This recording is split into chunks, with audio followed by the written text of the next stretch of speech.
right, folks, we are coming down to it here. Not that many more lectures to go.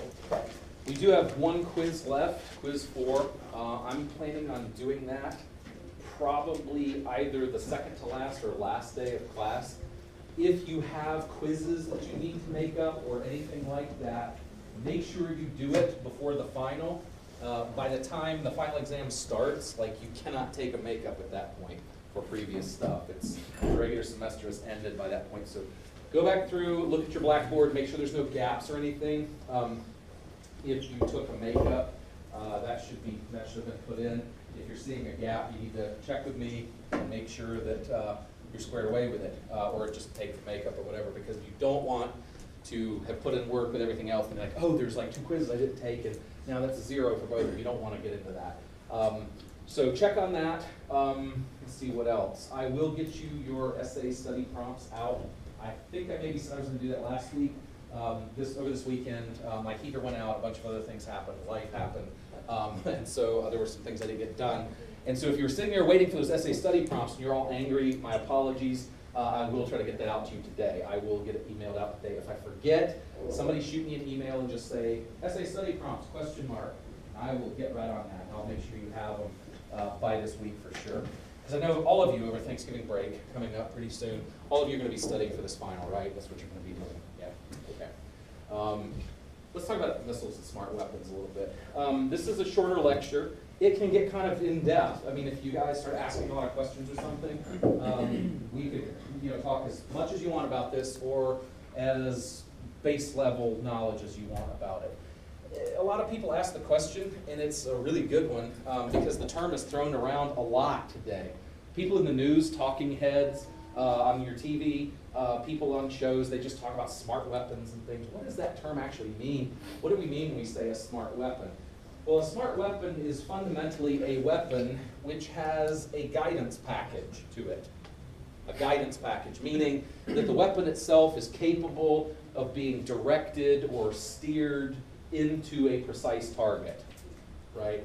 The counter to this term, a dumb weapon or a dumb bomb, is basically just a piece of metal with fins on it, high explosives inside it, and some sort of a contact fuse to detonate the thing when it hits. Something like this, a Paveway 4, is a smart weapon because you have the high explosive component right here. You have the guidance package in the nose, and then you've got these fins that deploy from behind. Now, Paveway 4 is a laser-guided bomb. So what that means is that you have this laser beam that's projected from the aircraft using the weapon. In this case, this is a Marine Corps AV-8B Harrier carrying a Paveway bomb on the outboard pylon.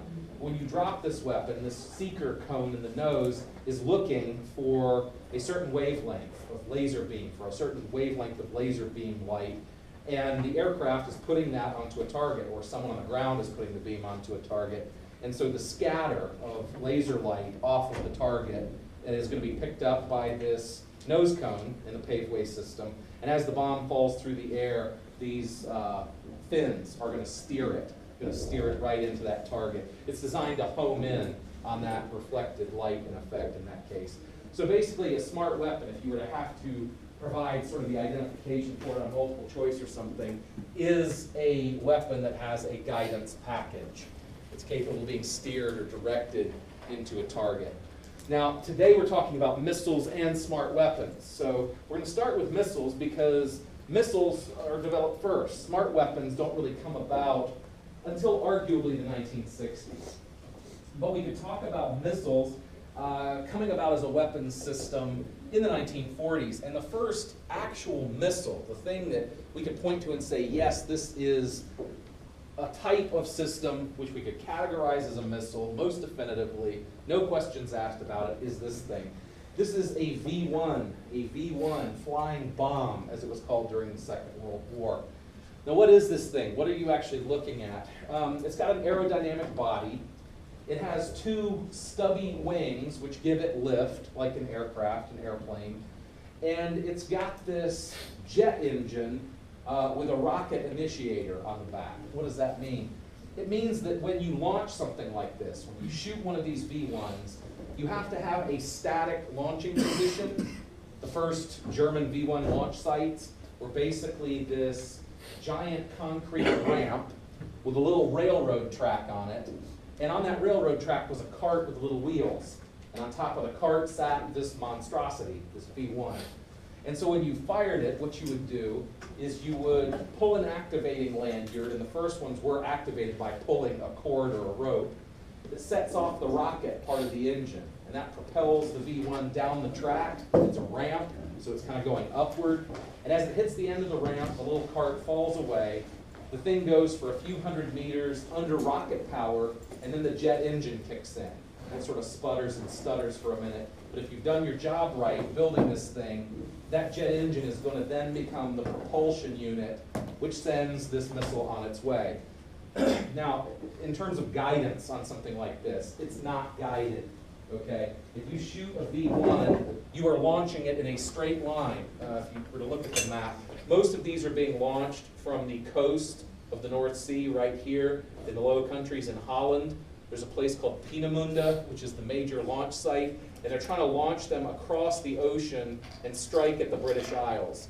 In terms of what you could expect from these early Nazi missiles, the sort of capability of a V-1, it's got pretty good range, it's got decent speed, maybe 350, 400 miles an hour, but it flies in a straight line.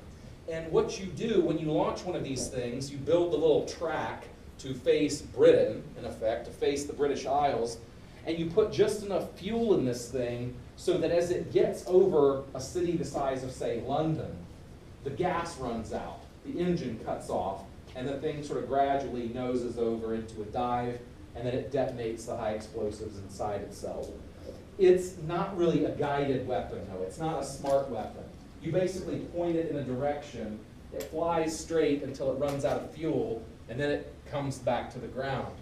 So for people who are interested in any sort of figures and details here, the engine that was put on this thing was built by a German company called Junkers. That's Junkers. It is an early form of the Juno engine. Later variations of this engine would go on the Me-262. So in some ways, the V-1 was kind of a testing platform for early stages of jet engines, right? It's like a test platform and weapon all in one.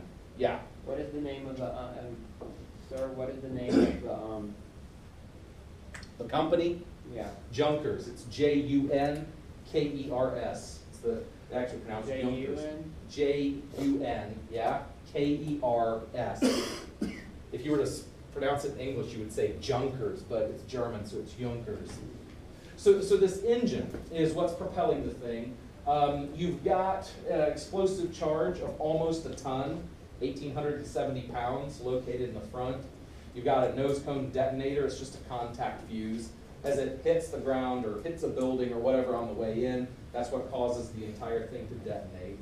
It's pretty efficient technology for its day. So here's some images of employing it. What's kind of weird to me about the V-1 is it exists at like this nexus where you've got old technology and new, and it's sort of awkward in a lot of ways. So these German ground crewmen, the technology for getting this thing out of its underground bunker and putting it on its launching platform, it's like this little hand cart. I mean, you'd think there'd be some really high-speed way you'd be doing this with little, electric battery-driven carts. No, I mean, it's a hand-pulled cart with a couple guys pushing on it, and they wheel it out and put it on its little railroad track at this launching site. This is Peenemünde in Holland today. And so several hundred miles that way is the British Isles. And so this sort of thing would be launched, it would continue on its way, and the Germans are hoping to rain enough of these things down on British cities like London, 1944 and 45, to bring an end to the war. One of the interesting things about the V-1 is its status as a test platform. They're trying to figure out how they can make this weapon more viable. Because if you think about it, if you have a weapon like this that has to be launched from a fixed site, it has to come from a place like this, if you're the British Royal Air Force or the American Air Force, a big target of priority for your bombers is this piece of machinery right here. It's this giant launch ramp. If you put enough bombs or rockets falling around this thing, you can prevent the launch of V-1s. You can prevent Britain from being pounded by this kind of thing late war. So the Germans are trying to figure out a way that they can become more flexible in the use of V1s. You know, the British have to only look in one direction, because that's always where the V1s come from. They're easier to defend against.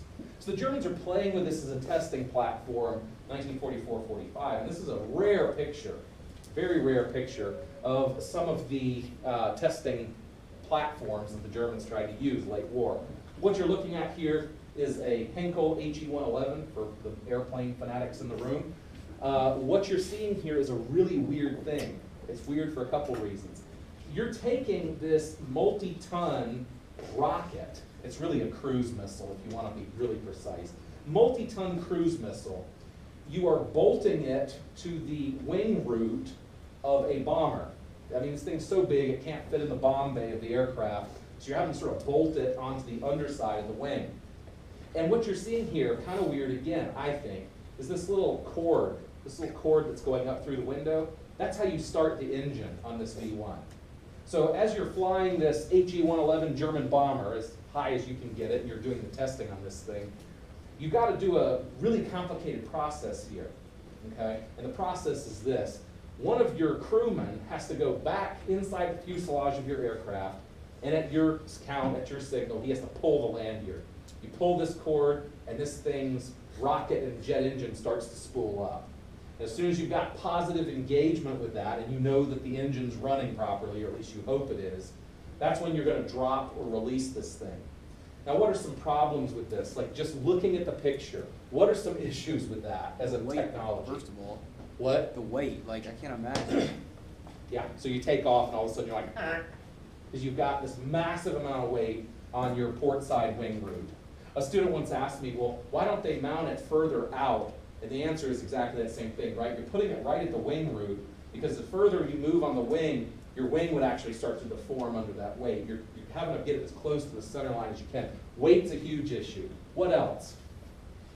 I would imagine it's still kind of like a weight issue, but more of a balance issue. Once you release that thing, the entire plane's just gonna. Yeah, so they're gonna have to do a major correction to keep that from happening.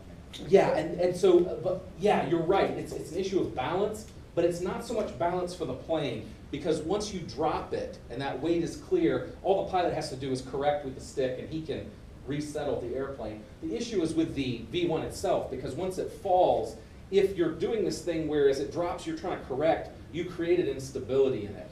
It's no longer really in level flight as it's been launched. You've launched it with sort of a shake or a shudder to it, and you've created some technical problems. Yeah, that's also right. What else? Yeah. Actually, I was wondering, so the pilot tells one of the crewmen to go pull a cord, they Yep. wait till the engine's working, then they drop it? Yep, So yep. there's two separate parts. Mm-hmm.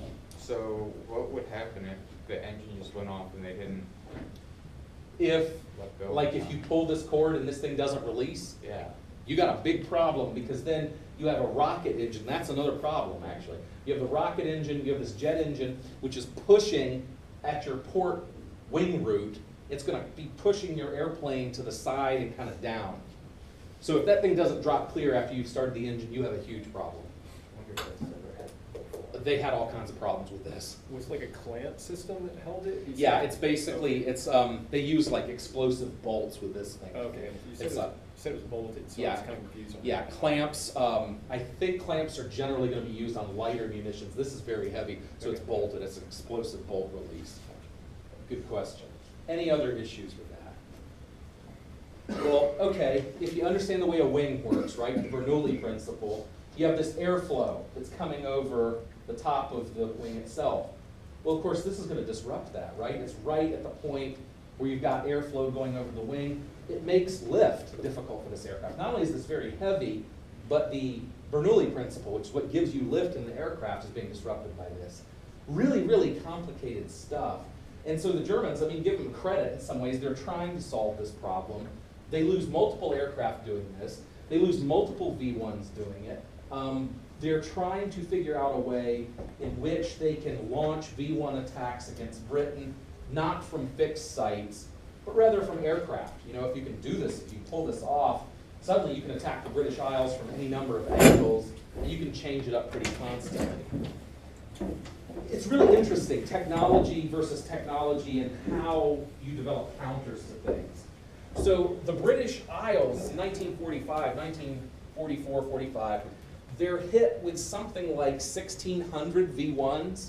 Not all of them detonate, but enough of them do to get the British attention. And so the British have to develop a counter to this. And the question is, how do you defeat these things? I mean, you can try to bomb the sites they're launching them at you from, but with enough camouflage and things, the Germans are going to be able to keep some sites in operation.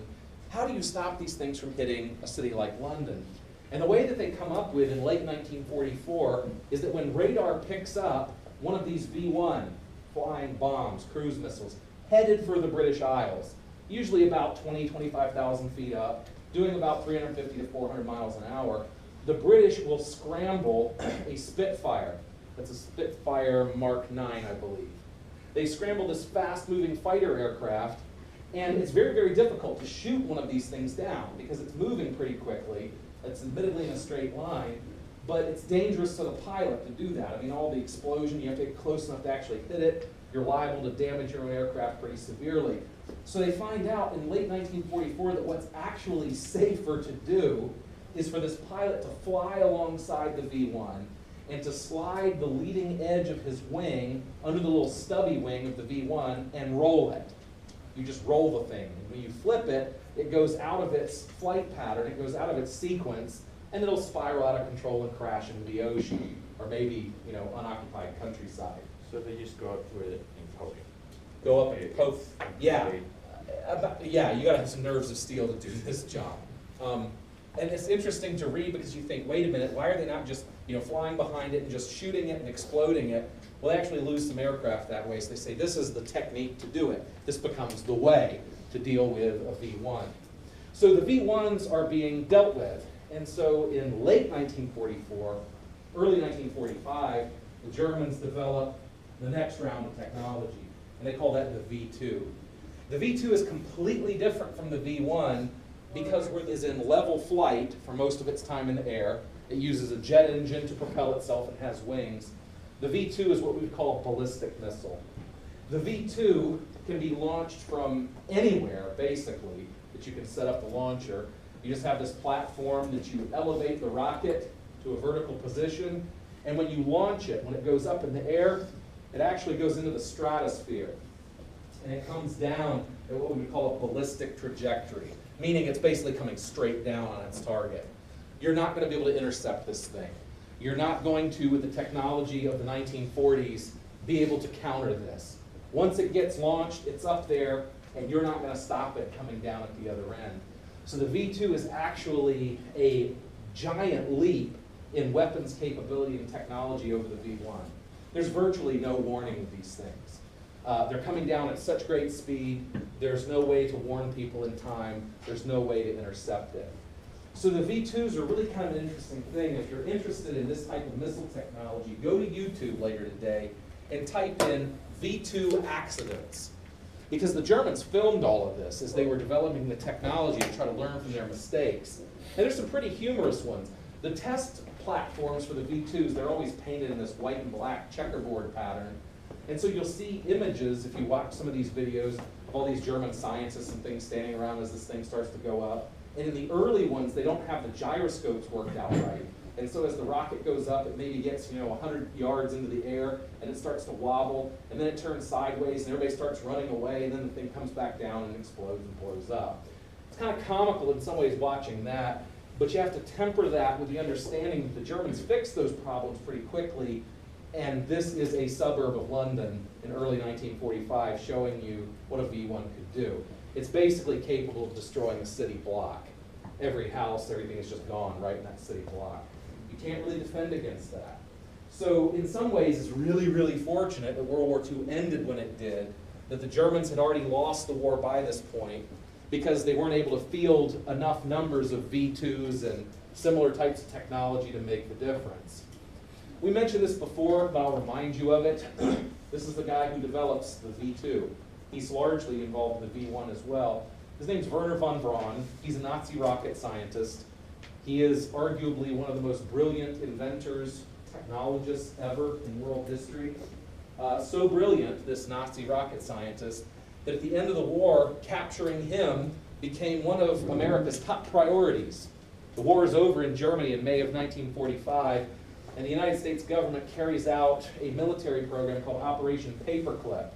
Remember that, Operation Paperclip, that'll come back out. It's a military program at the end of World War II in which the United States was trying to capture German military scientists and German military technology. We wanted to adapt it for our own use. So von Braun was at the top of the most wanted list because he was so smart. And we finally caught up with him and we gave him a choice. And the choice was simple. The choice is you come to the United States, you bring your rocketeering knowledge with you, or you get to go be a guest of the Soviet Union for as long as they want to keep you. He chose us for obvious reasons, better life, things like that. So he comes to the United States in 1946. As soon as he reaches the United States, he spends 18 hours a day or thereabouts writing down all of his findings and what the Nazi rocket programs were up to and things, so that the US government gets that technological knowledge. By the 1950s and 60s, he is at the forefront of the American rocket program. As we mentioned before, he is the father of the Saturn V rocket engines that ultimately took American astronauts into space and onto the moon. Here he is in the 1960s with President John F. Kennedy. So this sort of technology has some pretty long-lasting impacts. Talk a little bit about the modern world and some of the technologies that this stuff evolves into. The V-1 has an idea. It's a cruise missile. It lives on as a piece of technology, although much improved, in this thing. It's a Tomahawk cruise missile. It's an American cruise missile, currently fielded mostly by the US Navy. Some of our allies use it as well. The Tomahawk cruise missile is a super impressive design. You can launch it from a submarine, a surface warship. You can see it's got the stubby little wings still. It's basically a jet aircraft without a pilot. And its job is to steer itself. This actually is a smart weapon. It uses this GPS mapping technology and a ground sweep radar to plot its position. And it knows where it's supposed to fly, and it recognizes certain terrain features. And it says, oh, I'm supposed to take a left here, or I'm supposed to take a right here. But it can fly for thousands of miles, capable of being launched from ships or submarines off the coast of a country, flying for thousands of miles, and then striking a target with pinpoint accuracy. Something the Germans never figured out in World War II. Obviously, the succeeding decades have created that. So a little bit about the Tomahawks themselves. They're not cheap. Every single time you squeeze the trigger and a Tomahawk takes off and flies, it's almost $1.5 million. But that's just for the base unit. That's not for all the little add-on goodies that they can attach to it. One of the most highly capable versions of the Tomahawk involves what they're called bomblets, in which the underside of the missile has a little bomb bay that can open up when it's over a secondary target, and it releases these tennis ball-sized explosives that rain down on a target. They destroy that target, and then the missile itself continues on to the main objective and crashes into it and destroys it. Some pictures, a submersible launch Tomahawk. There's a submarine down here that's launching it. This is an American Aegis class guided missile cruiser launching one. In terms of their pinpoint accuracy, this is the China Lake Naval Weapons Testing Facility in Nevada, state of Nevada. This missile was launched off the Pacific coast of Southern California, launched about 120 miles from San Diego. It's flown across part of the Pacific, it's flown across parts of Southern California, and it's ended up in Nevada. And the target for this thing was this tractor trailer truck. And this is a high-speed photograph showing you the moment of impact almost. So with this type of modern technology, not only do you have tremendous range, the ability to reach out for thousands of miles if you want to, but you have the ability to be incredibly precise. This guided weapon stuff, this smart weapon stuff means not can you hit a building, but rather which window do you want the bomb to go through. We're to that level of precision, basically. Now the ballistic missiles, yeah. No, I noticed that looks a lot smaller than the V2. Is the payload the same, or is it like? Payload is probably comparable in most cases. Now, I say comparable in most cases because it is possible, and the US Navy maintains a pretty substantial ability with this, to put a nuclear tip on this thing. You can have a nuclear tip Tomahawk that is a tactical nuclear weapon. You're not talking about, in terms of kilotons, we have a later lecture on nuclear stuff. In terms of kilotons, you're not talking about a nuclear tip Tomahawk destroying Atlanta like a major missile would. But it could certainly destroy a city the size of Anderson. It could certainly make a city like Greenville uninhabitable, basically. You know, it's big enough to do that kind of a job. So yes, in terms of the weight of explosives, you're not talking about the same weight of explosives in it, but modern explosives are more effective. And certainly if you put a nuclear tip on that thing, that changes the game entirely, right? I mean, that's an absolute game changer. In terms of ballistic missiles, the V2 still lives on as well. There are many ballistic missiles in use around the world today. We have some of them, our allies have some, our enemies have some. The one that most people have probably heard of is the Scud missile, S-C-U-D, the Scud missile. It's a Russian design. It's a ballistic missile which is capable of having a nuclear warhead. It's capable of having a conventional warhead, or if you want to do things like the Iraqi government has done with some of their Scud missiles in the past, you put chemical or biological weapons in that thing, and you can really make it pretty nasty component. Now what this is, what you're seeing here, this vehicle is just a mobile launch platform. So unlike a system where you have to have a fixed location from which you launch these things, the Scud system, you can drive that anywhere that it can go off-road, and you've got a range of a few thousand miles. You point that thing, it goes up into the stratosphere, it comes down hundreds or thousands of miles away. It's like ICBMs. It's like an ICBM without the nuclear warhead in most cases. An ICBM would be much bigger than this and have a bigger boom at the other end. But you could put a nuclear warhead on that. And so, for example, in the first Persian Gulf War, 1990-91, what you would be looking at was Saddam Hussein trying to use this technology to strike at Saudi Arabia, to strike at Israel, to strike at various other countries in the region, which were allied with the United States.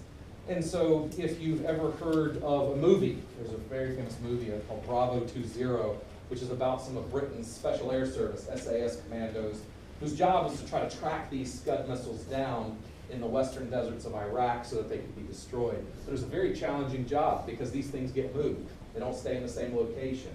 And trying to track them down becomes super difficult. So I want to talk a little bit about this transition from dumb bombs to smart bombs. Dumb bombs are still used. The United States still uses dumb bombs fairly frequently. And contrary to popular opinion, dumb bombs are actually pretty accurate because we understand physics well enough in things that a targeting computer on something like an F-18 or an F-16 can actually drop a chunk of metal that it knows the weight of and everything with a fair degree of accuracy, but nowhere near the degree of accuracy of a smart weapon. So you kind of have this trade-off, right? Like we've seen throughout the course. There's always costs and benefits to everything. So if you're a pilot and your job is to put some high explosives on target, you may actually opt for the dumb bomb because it's way, way cheaper. And there's a lot of them in stock. You can use them, they're easy to produce, they're not super expensive, and they get the job done most of the time. Now if you're doing something that is remarkably precise, you know, you're worried, oh my gosh, there's this runway in Iraq, and it's a hardened shelter, which means we think there's something really important in there that Saddam Hussein doesn't want us to blow up. So we gotta make sure we blow up whatever's in there. But there's a civilian neighborhood just outside the fence or the gateway of this airfield. Then you're going to opt for much more precise stuff because you want to avoid civilian casualties. You'll pay the extra price tag to have all that high-speed stuff. Yeah. With the previous missile, how interchangeable is that tip? Like, do you have to completely design each missile for the specific tip, or is it just like you just swap it in whatever you feel No, like it's for the day? the Scud is a very efficiently designed system. Most Russian weapons are. It's basically a swap in, swap out. So if you were to do, I can answer that more precisely with like the Scud B. That's the one I know the most about. But the Scud B has the capability for like biological weapons, for basically taking the vials of these things and inserting them behind the warhead itself. And you still got the explosive warhead because, like, if you were to shoot that up and it comes back down and you just have the biological weapons in there, it's just like crash and you might have this little puff of dust and that's it. What you want to do with something like a biological weapon with that is have the explosion to scatter that stuff. And it's even more effective, more detailed than you probably want, but if you do this thing in airburst mode, so it doesn't actually slam into the ground, it detonates maybe a mile or two in the atmosphere and it kind of umbrellas down over a much broader area. So yeah, there's a lot of thought that goes into this kind of stuff. People are ingenious when it comes to ways to kill each other, right? So in terms of accuracy with this kind of thing, in the 1980s, the United States really led the way with this technology. And what they developed in the 1980s was a GBU series of bombs. And you kind of see the technological evolution a little bit. Most of you probably don't care too much about the technical specs and the differences in this GBU-24 series because the way they work is all the same. You have an aircraft which is carrying these bombs, usually on external hard points. They drop the bomb, and then by means of a laser projector, they send a beam, infrared laser beam, to hit a target somewhere below them. And this is the fisheye lens that picks up that laser scatterback and says, oh, that's my target. And so as the bomb is falling through the air, this guidance package on it, the ailerons and rudders shift and adjust, and the bomb steers itself down into the target and explodes. Now, a couple problems with this. There's two main problems. I mean, it's awesome technology, right? It's incredible. There's two big problems with it. Two big problems. One of them's obvious if you think about it. If you have an enemy which is technologically savvy enough, what can they do with this? What can they do if they figure out how this guidance system works? They can blind it, yeah? We won't go into too much how that's done. Yeah, they can definitely blind it. What else can they do with it? Yeah, use a laser. If they have this figured out, if you can figure out, approximating the wavelength and things, you can spoof this thing. So as it's falling, you present it not with one laser on a target, but with dozens. And you can really make the odds much better in your favor. You can blind it, you can dazzle this thing. And when we talk about nuclear weapons, we're going to get into that dazzling technology a little bit. I'm not going to talk too much about it, but a little bit. So that's one issue. The other issue has to do with combat reality, okay? And so if you look at a cockpit like this is from an American fighter bomber called the F-111 Aardvark. It was the U.S. Air Force's premier medium bomber in the 1990s, time of the first Persian Gulf War. And what you've got here, just tactical realities, you have the pilot sitting here, you have the co-pilot sitting here. The co-pilot's also the bombardier. So as the pilot is steering the plane and he's trying to avoid getting shot at, you've got the guy sitting next to him whose face is down in this little hood. And this is the kind of image he's seeing. He's seeing an Iraqi Scud-B launcher in the western desert of Iraq. You can see he has a little crosshair put right on it. So there's a laser beam. It's invisible to the naked eye, but it's going down. It's being put right there. So the problem with this paveway system, this GBU-24, is as this F-111 is maneuvering and the pilot is maybe going over the speed of sound, he's certainly doing a lot of maneuvering, trying to avoid any ground fire. It's hard for that bombardier to keep that crosshair centered on the target. And so if you watch a lot of video, and this is all on YouTube if you're really interested, watch hours of footage of this stuff, you'll see things like as the plane is maneuvering and passes overhead, the bombardier has to sort of start suddenly steering upside down because the target is behind them on the ground. And so it's easy to miss with this. Even though the bomb is going to be really accurate, it's going to go right wherever you've got that crosshair. If you don't keep that crosshair actively centered on the target as the pilot is maneuvering, you're going to miss. It's going to be like a multi-million-dollar miss. It's kind of embarrassing. So this is not permanently great technology. So how did paveway work again? It's working off of an infrared laser. It basically, you can think of this as the bomb rides the laser beam into the target. But the shortfall of it, one of the shortfalls, it's great technology, but one of the shortfalls is that if you don't keep that target centered in the crosshair, if you're kind of, either asleep on the job or you get disoriented or something, it's fairly easy for that crosshair to shift and move because the plane's moving, right? So it's kind of a limiting factor of the technology. So enter the 1990s. This is where we're at currently, by the way. This is currently the reality. This is like as high-tech as it gets. Now, without going into too much detail, current generation of smart bombs run off of GPS and not lasers. GPS is what guides them. Now, this is great from the aviator's point of view. This military pilot, he's making use of GPS, global positioning satellites, in case you don't know how that works. For GPS to work properly, you have to have a minimum of 3 satellites in geosynchronous orbit, which allow you to triangulate your position to within a few hundredths of an inch. I mean, you can really be precise with GPS. And so if you are running one of these new bombs, they're called JDAMs, it stands for Joint Direct Attack Munition. I'll put that up on the board in a minute. A JDAM is basically a dumb bomb with a guidance package attached to the back of it. And this JDAM guidance package makes use of the GPS system to guide or direct that munition as it's falling. So as that bomb is falling, milliseconds, it's calculating its exact position relative to the target it's been given. What does this mean? Well, it means that the pilot of that F-18 or F-16 can blitz over that target at Mach 2. He doesn't have to be trying to keep a laser on a target. He just blitzes over, drops the bomb. It's basically a fire and forget system. He's gone. That thing will continue to fall at the coordinates it's been given. That's very, very effective in some ways. It is utterly reliant, though, on these satellites, okay? I'll talk a little bit about dazzling here. It's a good place to do it. How many people use GPS on your phones? Cars? Everybody, right? I do too. We all do. This stuff can be gone immediately, right? The Chinese have done it. They haven't done it with ours yet. But a couple of years ago, it was 2 years ago now, the Chinese had this very public test where they had one of their own GPS satellites, and they used a ground-based laser, just beaming it up into space, to dazzle the satellite, basically frying out its internal circuits and things, making it a useless hunk of junk. And most people in the world are like, that's kind of weird. Why would the Chinese bother to wreck one of their own GPS satellites with a ground-based laser in China? How stupid. They're wasting all their money. It wasn't stupid at all. That was a direct statement to everybody in the world, like the United States military, in fact, saying, look, you're highly dependent upon this. Your bombs are dependent upon this system. We can shoot down, in effect, your satellites very, very easily. How do you defend satellites against a ground-based laser going up? And it's very, very difficult to do.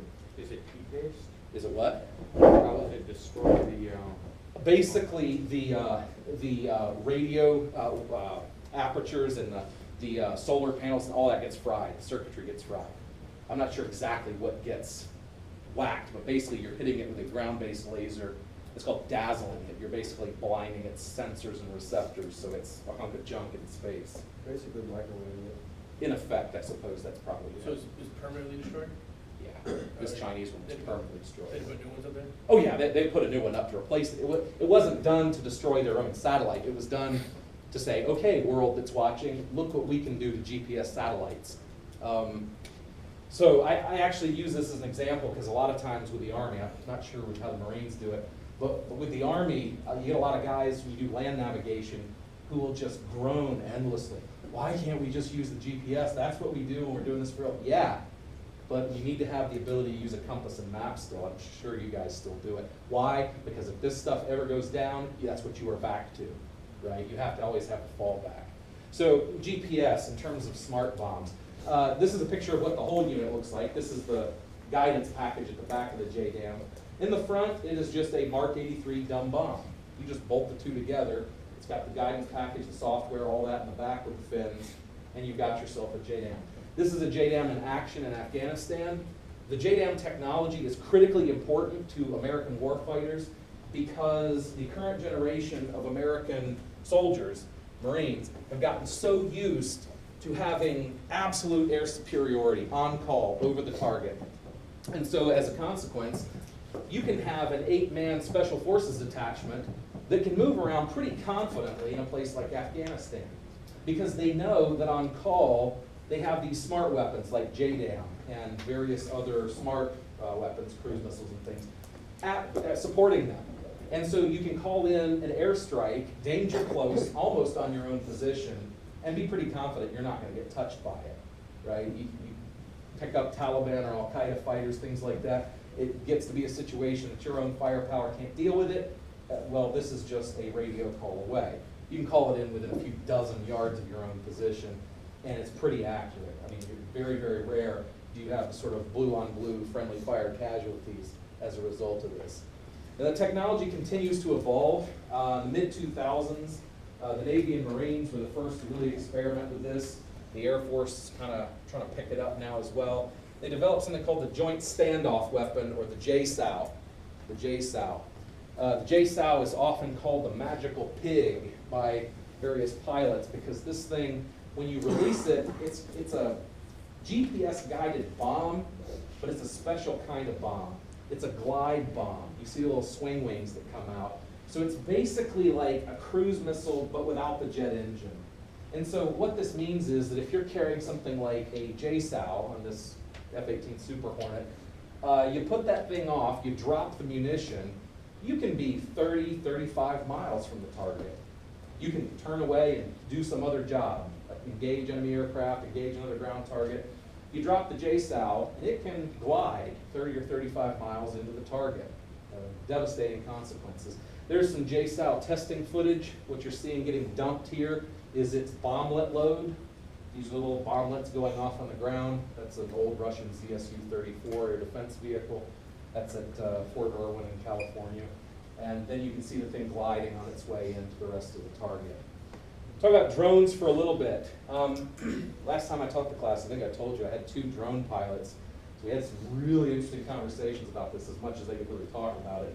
Drones, super expensive, not cheap at all. A lot of people call them the ultimate in smart weapons because you can take a drone, you can be flying it from Nevada in your little cubicle. It can be flying over Iraq or Afghanistan, and it's armed with things like JDAMs or Hellfire missiles. You've got this combination or blending of smart technology. So incredibly expensive. There's a lot of concern that not having human eyes in the sky, pilots sitting there, provides you with some lesser capability. And that may be true, but the drone is really here to stay as a weapon because of the benefit it provides. And the biggest benefit of drones is that you can put a combat aircraft into some dangerous situations, and if it gets shot down, you don't have the political fallout of an American pilot being lost, right? You don't have the news story about where we've lost an American pilot. Now, we've lost a really expensive piece of equipment. Hopefully it smashed up badly enough when it crashed that the enemy, whoever that might be, can't really access this thing too much. The first drones, it should not probably surprise you, were developed by the Nazis. The Nazis developed the forerunners for most of this stuff. In the 1940s, you're talking 1944, 45, near the end of the war, the Germans started experimenting with remote-controlled airplanes. And they looked kind of like this. They're ugly. They're little mini jets that are flown by somebody on the ground with a remote control handset, just like you would see people flying recreational remote controlled aircraft today. Now these particular things actually were used in combat. Not many of them, but maybe a half dozen or so. In late World War II, there are all kinds of after-action reports talking about what are called foo bombs, or sometimes foo fighters. This was sort of an unofficial nickname given to Nazi remotely piloted aircraft. So you have American B-17, B-24 bomber crews looking out their windows, and suddenly they see this little weird-looking aircraft go flying by quite quickly, 300, 400, 500 miles an hour. It's being controlled by the ground, has a high explosive warhead. Those German pilots, if you want to call them that on the ground, are trying to crash these into American bombers. And so they come up with this name to talk about this really odd piece of technology. So for those of you into like 90s alternative rock, now you kind of know where the band name comes from. In terms of where you're at today, trying to blend stealth and drone technology. This is a test platform. It is not fielded currently that we know of. Experimental Model 47. This one's kind of been taken over by the Navy. The Navy has talked a lot in recent years about stopping the flight of manned aircraft off aircraft carriers, to the dismay of Top Gun fans everywhere. Because if they ever started doing this permanently, what you would suddenly see is things like the F-18 and various other manned aircraft would have a very much lessened role, because they can do this now. They can operate these types of drones off of aircraft carrier decks. Here it is getting ready to launch. Unclear. It's unclear if this will become the way of the future or not. It was one of these X-47s, supposedly. Rumor has it. It was actually lost over Iran a couple of years ago. And so there is some question as to whether this technology is actively being fielded now, whether it's still in the experimental stages. And it does bring up questions about how much you want to be flying technology like this over hostile countries. Because if they're able to detect it and bring it down, how quickly are they then able to replicate this technology themselves? And suddenly they've caught up to you in capability. A little more complicated than that, but it's still a danger. We're right now involved in such technologically heavy times that even the warfare reflects it. I mean, it doesn't take very long if you read about military things to come across this phrase, the digital battlefield. And we've talked about that in terms of drones, in terms of smart weapons today. In a previous lecture, I talked a little bit about tanks and armored vehicles and how they fit into this smart battlefield, digital battlefield. We've talked about the M1 Abrams a little bit. I told you about how they manage this through the IVAS system, having this digital perspective of a battlefield that can be shared commander to commander to commander. This is inside one of the Abrams turrets. I don't know if I showed you this picture or not before. This is the TV screen, in effect, where you can get your IVAS updates. You can basically see what's happening on other parts of the battlefield so that your own situational awareness is much greater. It's also gone to the level of the infantry. I'm going to get kind of humorous here in some ways because I think this is a bit ridiculous. I think it's gotten almost ridiculous. You see a soldier like this. The Army led the way with this. They were getting frustrated about 2005, 2006. The Army was super frustrated. The reason was that the Air Force is getting all these drones, and they're using all this high-speed smart bombs, and the Navy's got drones and smart bombs, and the Marines have the really tough guys. And so the Army was like, well, what are we going to do in this? We've got to catch up. We've got to show we're really like cutting-edge tech, too. Well, okay, we're going to give the soldier all kinds of technological capabilities. It was called Future Soldier 2030 program. It has some interesting elements to it, but a couple things need to be said about it. When you look at a guy like this, he's an infantryman. He's with 10th Mountain, Fort Drum, New York. You look at him and you say, what do we see here? Well, we see a soldier who has an eyepiece over his left eye, and what he's getting from that is this antenna in his helmet. He's receiving by the second updates in the digital battlefield. So he's able to basically see this situational map through his left eye. So for those of you who play like first-person shooters, and you say, well, you're used to seeing the little orange triangles moving around the field, and you kind of know that that's the bad guys. That's kind of the same idea here. Your left eye is going to be giving you situational updates. You've got your radio mic so everybody can stay in contact with the next highest level of chain of command. You've got your M4 carbine, but wow, if you made that thing heavy. You've got like all sorts of laser designators, a white light, an IR light, that's your PDQ-10, that's your infrared laser, that's your green light laser. You've got this night vision capable scope mounted on the top of it. What are some problems with all that? What? It's more crap to break. Thank you. Yeah, that was my ultimate point. More crap to break. You look at this, and the first question that anybody who has ever done anything like this says is, how soldier-proof is that? And the answer is, you cannot soldier-proof this stuff. All right? You get somebody walking through the dark outside, or maybe running through the dark. He trips, he falls. That happens all the time, believe it or not. This all gets banged up, and suddenly your little high-speed left eye patch thing is not working anymore. That's a problem, right? Especially if you train people to rely on that. If you train people that to shoot accurately, you've got to have all of this stuff on it that can break. All of this stuff on it that, you know, I don't care how light you make it, it still adds weight. Ounces equal pounds, pounds equal pain, especially when you're walking around all day with that thing, right? What if you run out of batteries? What if you forget to change the batteries and you're out on patrol and suddenly, uh-oh, you got a dark screen? All kinds of problems with this, especially if you start to rely on this super heavily. I mean, one of the big things I thought when I first saw this system being tested, I kept saying, well, how can we make infantry more cutting edge technologically? One of the first things I thought is, I don't like that. Why wouldn't I like that? Yeah, good, thanks. It takes like half of your vision and cuts it out. Now, granted, You're aiming. yeah, especially with that. Well, you could switch it to your right eye if you're left eye dominant. I mean, I'm sure that's no problem. But think about it for a minute. Yeah, you might be able to know what's going on over the next few hills because you got the little thing here.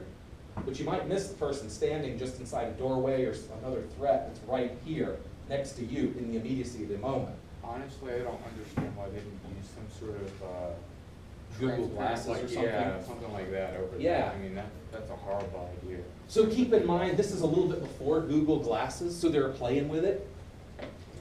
But yeah, I mean, it's not that I'm against the technology, but you say, what is one of the main benefits of the infantry? Like if you look at it from a macro point of view, you step back and you say, all right, nation's warfighting capability. What is the benefit of the infantry? Well, one of the big benefits is it's cheap. You have a guy with a rifle and a good pair of boots, that's an infantryman after 9 weeks of training, right? Well, more than that in most cases, but still. Cheap, right? Suddenly you've got each infantryman costing millions of dollars. Wow. How many infantrymen can you afford to field? Not very many. This was another part of the program. They were trying to come up with an exosuit. I mean, you sort of think Iron Man or something here, and it's like, wow, that's cool. Yeah, it's cool. But is that really feasible in the field? Probably not. It's probably useful for some jobs where you have to have people lifting large amounts. They're in kind of a controlled environment. If they're doing like vehicle maintenance or something, yeah, maybe that's an awesome thing. But here he is, he's doing push-ups. Make sure he passes the PFT. Push-ups? I'm joking. They won't let you wear that past the PFT. That didn't handy. I'm Yeah. sorry, I'm just trying to figure out what exactly. He's doing push-ups to show how much stronger this exosuit makes him. You have these little servo motors in there. He's got this giant pack on his back and everything, so he's like banging out the push-ups. Yeah, well, Yeah. okay, I was gonna add in there, if that guy can do it, but it was something heavy on his back, that guy must be crazy strong. Oh, he probably is, but the exosuit makes him even more so that way. So here he is testing a few other things with the exosuit, like that's a practice round for 155 millimeter artillery shell. He's showing you, oh, it's easy to lift with this thing, awesome, right? But people take these ideas and they start saying, okay, well, how can we make this something we put in the field? Well, if you have this type of contraption that you're strapped into, maybe it can make you like run really fast and jump really high and you can do a whole lot of push-ups, I guess, I don't know. But you get dirt and dust in it, you get mud on it. Is it gonna work that well? I don't know. I know I wouldn't want to be strapped into it out there and be like, uh-oh, it just failed. The servo motor at my hip's not moving, so now I get to stand here in the open. Yeah, if you get stuck in that thing, you're basically a statue. Yeah, I mean, you got some issues here, right? So my point that I'm trying to make here is that bigger and better technology is not always, completely a positive thing. Now they're saying we can improve on it, and that's true. They've always been able to improve technology. Some of this stuff, I think, yeah. How long would it take to get in and out of that thing? Oh, I would think a few minutes. You'd have to probably have help too, strapping yourself all into it. I don't even know. You'd have to talk to somebody who's in mechatronics or something, I would think, to understand like all the programming of it. I have no idea about something like that. Interesting question. So where does this sort of idea come from? Well, I'm going to just make a joke here in some ways, but people play too much Halo. And you say, this is the infantry of the future. It's going to look like this. It's going to look like playing Halo. Well, this is actually part of the Future Soldier 2030 PR cell, right? You say, well, we're going to look kind of like this. We're going to look more and more. It's interesting. You kind of get this games and sci-fi futurism thing, bless you, translating into what people think the reality is going to be down the road. I wonder how much that helmet will. I don't even want to know. Don't want to know. Currently, like your FAST helmet, which is a level 3 ballistic protection, those cost you, the taxpayer, almost $900 a unit, and that's just a helmet, like you see in those movies like Zero Dark 30 things. Smart technology. The Army keeps going with this. I'm going to pick on the Army because I know a lot about them, obviously. The Army decided back in 2008, 2010, they started playing around with the idea of, we might need a new firearm because we've been using those M16s since the Vietnam era. Now they've been much improved and things. We might need something new, get bigger budgets. One of the things they were playing around with was smart bullets. Smart bullets. And these bullets actually have fins on them so that the bullet can turn. You shoot at somebody and the bullet turns and you're able to... Okay, what's the point of a bullet, right? Everybody knows the answer. It's to put holes in bad guys downrange. Okay? I'm just going to ask a Marine. If you tell a Marine to take a rifle and engage a target, how's he going to do that? He doesn't need this, does he? It might be handy in some cases, but do you need it? You need a computer. Why don't you need it?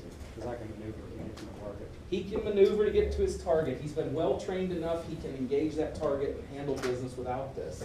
The Army's saying, oh, we gotta have this, right? And it's not that this is bad, it could be handy, it could be, you know, if you see Osama bin Laden 3 hilltops away, and you have one of these, you know, sort of silver bullet, gotcha, great. You know, you could have that. I mean, it has potentially a use. But how expensive is a guided smart bullet? It's a lot more expensive than your standard ammunition, that's for sure. And besides, I would tell you, if you want to have people hit their targets better, give them better training. Do what the Marines do. Every Marine's a rifleman first, from the lowest PFC up to the commandant. Something the Army ought to consider doing, in my opinion.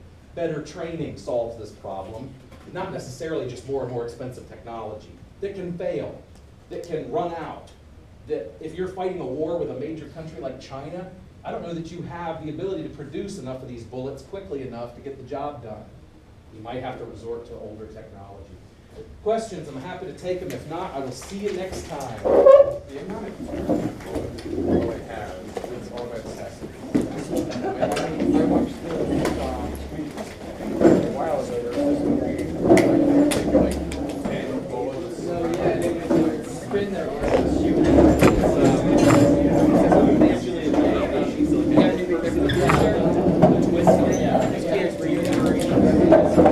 Thank you for your conference. I really honor our veterans because I really appreciate it for us. Lesson for the day.